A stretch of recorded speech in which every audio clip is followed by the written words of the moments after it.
Hi folks, welcome. In this video I'm going to talk about iteration and collection with Bach, and in particular I'm going to explore the object bach.iter, which works in connection with BachCollect most times. And as I explained in the first video, iteration is what makes the Bach library special.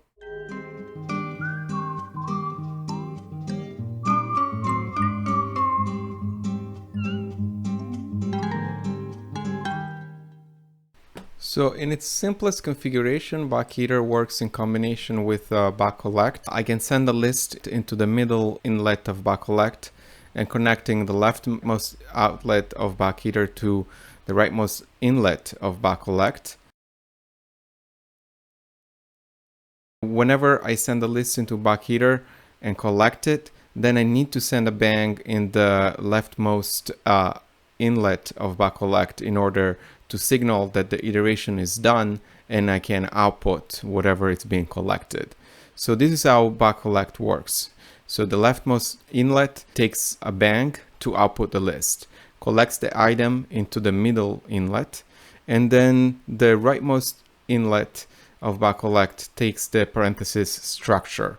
And we'll talk about that in a minute. Important feature of BachCollect is that it does not have a limit in terms of how many items it can collect. A normal collection object like ZL group has clear limits. By default is 256 items. As you can see here, Uzi is sending numbers to ZL group, but ZL group can only take 256 and it will output only 256 before it can output the remainder of the list. I can increase the size by giving it an argument ZL max size, but that it looks a little clumsy if you ask me.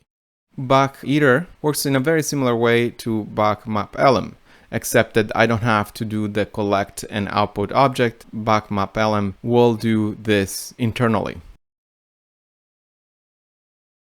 What bach.iter rightmost outlet does is output a message 1, 0, or -1 to keep track of the parentheses. 1 opens a parenthesis into the list. The 0, it just does not do anything. And the -1 closes the parenthesis, as you can see here. Why use bach.iter instead of bach.map.elem? bach.iter can do parallel iterations. There is no simple way of doing parallel iterations in Macs. The outlets of bach.iter are the iterated item, then the index of the item, and if I have another list, then I will repeat that tuple of iterated item and index, and the last outlet will be the lambda outlets.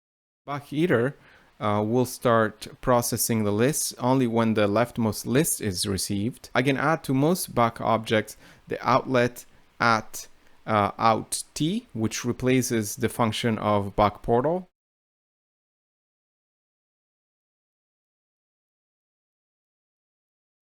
Let's say I have lists of different lengths, so lists of different structures. In this case, I have one list that is grouped by 3, and another list that is grouped by 2. The longer list is truncated when it doesn't find a correspondent into the list that is processed in parallel. List 1 will be iterated, and whenever it doesn't find a corresponding element in list 2, that element will be dropped. The first item will be 1, 2, 3 for list 2. The first item will be 1, and 2. So the 1 will be added to the 1, and I get a 2. And then the 2 will be added to the 2 and I get a 4. Then the 3 will be added to nothing because there is nothing in the second list first item. And that item will be then ignored. But I can change this behavior by changing the iteration mode attribute. In this case, 1 will be added to the 1. The 2 will be added to the 2. And the 3 will be added to the last item present in the shorter list, repeating the last element of the shortest list as many times as I have elements in the longer list. So let's try to accomplish a simple task now. So I have a list of tuples, pitch and velocity, and I want to only collect the tuple in which the velocity is greater than a certain value n. So here I have a list of pitches, C major scale, and then I want to have a list of velocities, random velocities here, and then I want to iterate them in parallel, so I'll give the bach.iter argument 2, and then I want to collect them only when the pitch value is greater than a certain value. So interestingly, the Bach logical operators output a max message by default, so I don't need to even add the attribute at out t as I would normally. So I can just have that control a gate and then join the two items together, and now I will have the pitch and velocity tuple collected by the BachCollect. Right now it's hard to tell that they are tuples because they are laced together as a longer list. But I can just explore a new attribute of BachCollect that allows me to wrap the elements that are collected as they are collected. So every time a new item is received, BachCollect will add a level of parenthesis around them. And I can see how I'm missing those pitches whose velocities are less than predetermined threshold of 55.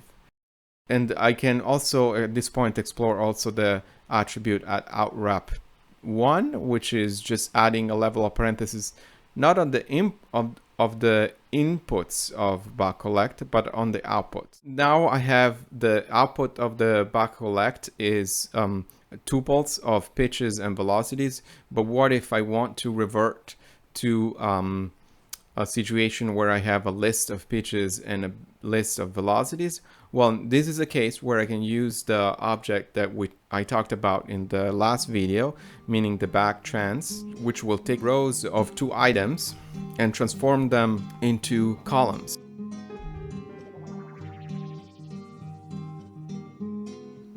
So I hope this was helpful and informative.